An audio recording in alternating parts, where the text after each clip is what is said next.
From the very first start, when the church was built and the church was blessed in 1994, Father Dion always talked, our next project will be building a school.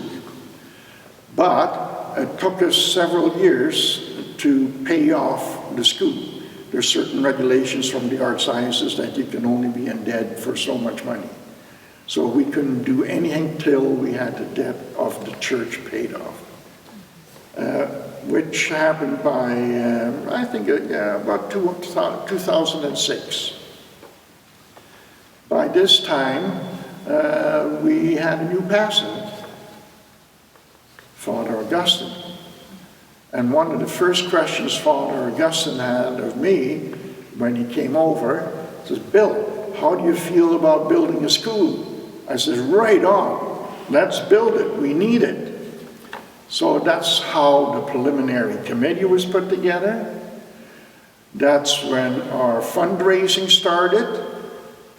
And we had to have 50% in our bank account, in our building fund, before we could start any plans at all.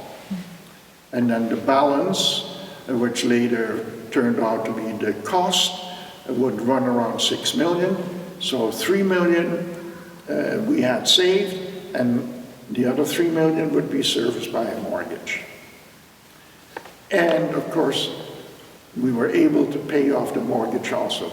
But I want perhaps the folks that are blessed with having the school to know that parishioners did a lot of work to raise those funds and pay the school off. There's no more mortgage on the school, so both the church and the school are mortgage free. However, we got another project now that has a mortgage, and that's the parish center.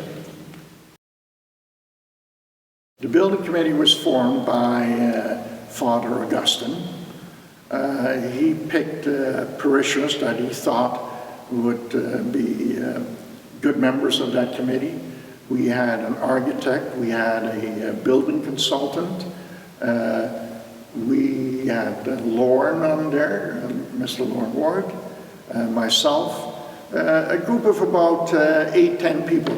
That was the preliminary committee.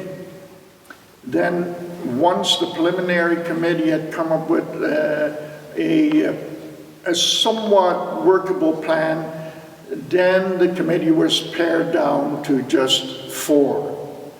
I was part of that committee, Lauren, Father, and the architect. And that committee finally ironed out all the plans. The major problem that we had to get the biggest building on the land that we had, because we were constrained by boundary lines. There were 2 parcels of land. One was St. Matthew's, so-called St. Matthew's land. One parcel was Holy Cross land. And we shall not cross this with any border lines. However, so we didn't know any better at that time. We were constrained by that borderline, or lot line. But when we started to build our parish center, I got into a huff and a puff and said, what are we talking about? Holy Cross land, St. Matthew's land. It's all Vancouver Archdiocese land. So after a year of wrangling,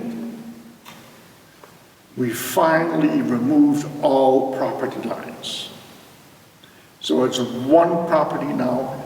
The owner of the property is the Vancouver Archdiocese. It always has been, and it always will be.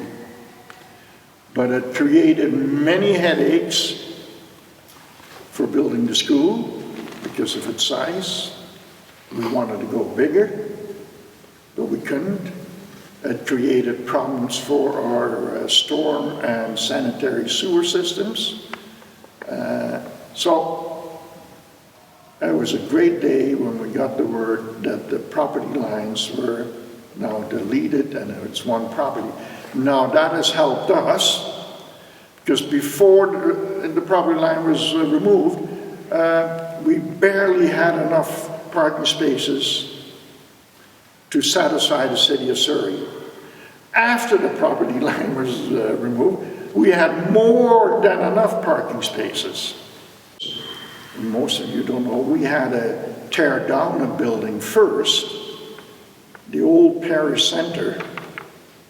Had to tear that down before we could do anything for the school. Yeah. And we had wanted to build a basement under the school with classrooms, maybe 2 stories high, but their sanitary sewer was too high, and that would mean that we would have to build a pump house and pump our sewer out at a higher level. So we stayed with one floor, which later on we found out we had to do anyways because we could not create enough parking spaces for the school. I can honestly say that I spend more time here than at home. And laying awake at night, how are we going to do this, how are we going to do that? Oh, that's a problem. Oh, we should change that. No, that's not going to work. So, yes, I was here. There's actually a photograph with the bishop digging a hole in the ground. You can't see me in the picture. That's how shy I am. Anyways, I was here for that day. My joy was seeing the kids walk in first day. That was my joy. That was the drink that we did not celebrate between Father and Lauren and myself. And Lauren and I, and of course Lauren for sure, because he was a paid employee and to be here. And we went practically every day through the school. Oh, what's happening there? Oh, somebody forgot this. Oh, somebody forgot that. We changed the entrance. The entrance was very plain, 8-foot ceiling, and we convinced Father that we should spruce it up a bit. And we went all the way to the rafters in the entrance. And it made a big difference. The school was terrific for the parish. This hall, how many festivities have we had in this hall? And that's how it was designed. That it would be a gym and a hall for the church. That's how it was designed. That's why you see all that nice paneling. We wanted to have something nice. Yeah. We have young people coming around.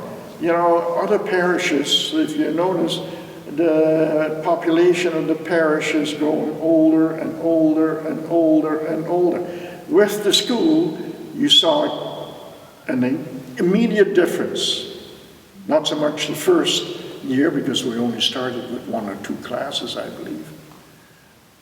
But since then, young parents, young children, and the beauty of it is those children that graduate will become parishioners again, and that keeps the new blood flowing in the community, which is great. I watched with pride to see our first students marching into our new St. Matthew's Elementary School, a day I will certainly never forget. It changed the pulse of the parents with new young parents, parish, with new young parents and students, and we thank the Lord for his blessings to make our school a reality. Happy 10th anniversary, St. Matthew's Elementary School.